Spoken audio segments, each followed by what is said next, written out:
Bonjour à tous.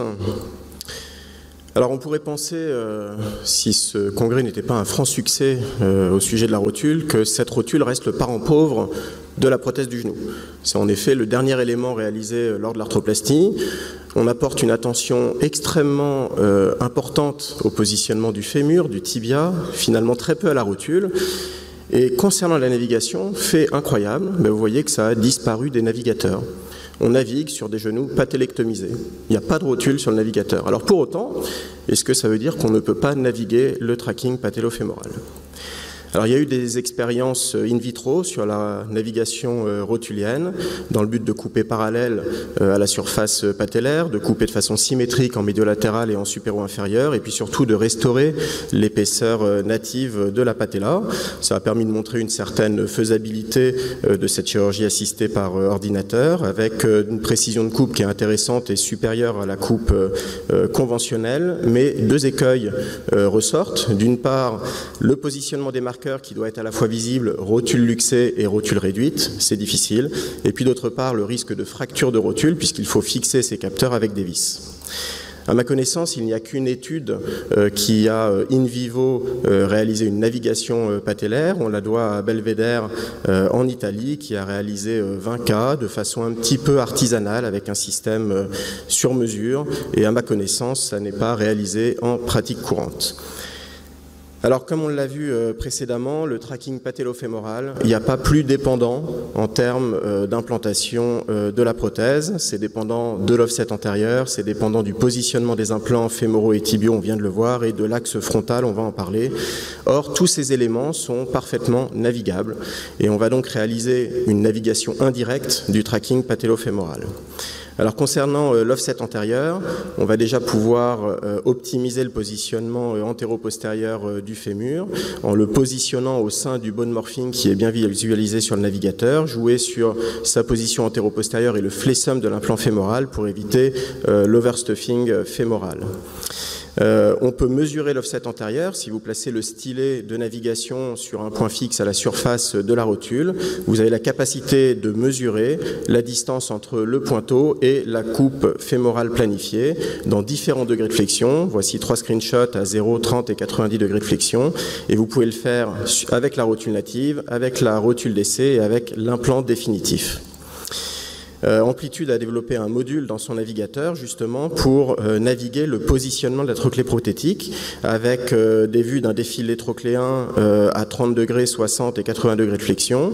L'objectif est de superposer le condyle prothétique au bone morphing natif avec comme objectif d'équilibrer la tension des ailerons médiaux et latéraux. Donc c'est une vraie balance ligamentaire des ailerons qui est réalisée. Et donc, vous voyez sur la petite vidéo, le positionnement va dépendre de la rotation et du positionnement antéro-postérieur du fémur. Alors, Philippe Piriou a beaucoup étudié ce système et publié d'abord un positionnement convenable de la trochlée prothétique par rapport à la trochlée native.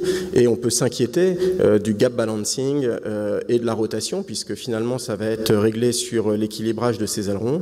Et on voit dans son étude un équilibrage en flexion qui est tout à fait convenable et sur contrôle scanner, des rotations tout à fait adaptées. Alors concernant le positionnement fémoral distal, le navigateur est l'outil idéal pour mesurer avec précision votre épaisseur de coupe. Et c'est extrêmement important puisque ça va conditionner votre hauteur d'interligne. Et comme vous l'a montré Michel précédemment, si vous distalisez votre implant, en extension, ça peut être favorable à l'équilibrage ligamentaire, mais en flexion, ça peut être catastrophique puisque vous augmentez les contraintes patellofémorales. Il en est de même pour le respect du phénotype. Le navigateur vous permet de mesurer le valgus ou le varus fémoral natif, de compenser les zones d'usure et de reproduire cette joint line obliquity dans le but d'éviter l'overstuffing. Si vous coupez à zéro un fémur qui est si vous respectez le phénotype, vous n'aurez pas de problème en flexion. Par contre, si vous varisez ou vous faites une coupe à zéro sur un fémur qui est valgus, vous allez abaisser votre condyle latéral et créer une tension en flexion de l'espace latéral, une tension du rétinaculum latéral, augmenter les contraintes. Qui plus est, vous avez un risque de débord de votre implant à la partie supéro-externe et puis vous allez modifier l'orientation du fond de la trochlée.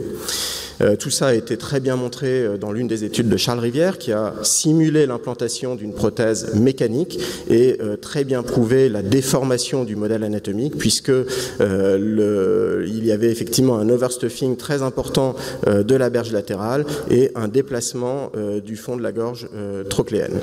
Concernant la navigation du tibia, on peut naviguer à peu près tous les repères de rotation, donc le vôtre est navigable. On va pouvoir, avec le navigateur, planifier et vérifier la rotation, mais également le positionnement antéro-postérieur, et ça peut être intéressant puisque vous créez un effet maquet ou anti-maquet selon le positionnement antéro-postérieur, et c'est un point qu'il faut quand même prendre en compte, et c'est mesurable.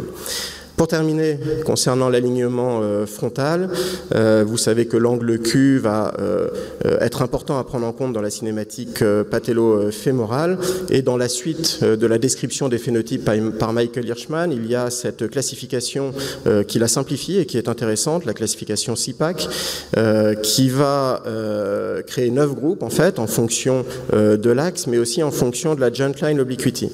On voit que la répartition de la population normale et pathologique est extrêmement hétérogène, que l'alignement mécanique ne concerne que 15% de la population normale, donc vous voyez que vous déformez vos patients si vous ne faites pas de l'alignement personnalisé. L'alignement anatomique, c'est un peu mieux, mais c'est que 40%, et donc ça incite à repositionner les patients dans leur axe pré-arthrosique, et si vous respectez le phénotype, vous allez respecter l'angle Q natif en ne compensant que la déformation qui est liée à l'usure. C'est indirectement montré par cette très récente publication de Sébastien Lustig, il vous en parlera sans doute dans la prochaine communication, puisqu'il a simulé sur la navigation robotisée et la planification scanner un alignement cinématique, un alignement mécanique et un alignement fonctionnel, et montré que l'alignement fonctionnel respectait mieux le fond de la gorge trochléenne en termes de positionnement. Pour conclure, l'alignement patello-fémoral, c'est multifactoriel, ça doit se raisonner en 3 dimensions, avec 3 dimensions importantes anatomiques, 3 dimensions qui sont l'anatomie osseuse, l'anatomie fonctionnelle et les parties molles, et en particulier les voies d'abord. Si vous restaurez l'anatomie native et fonctionnelle de votre genou, vous allez éviter d'avoir des contraintes fémoro-patellaires importantes, et la navigation est l'outil idéal pour mesurer, pour planifier, pour objectiver et comprendre ce que vous faites en termes de chirurgie et de positionnement du tracking. Je vous remercie de votre attention.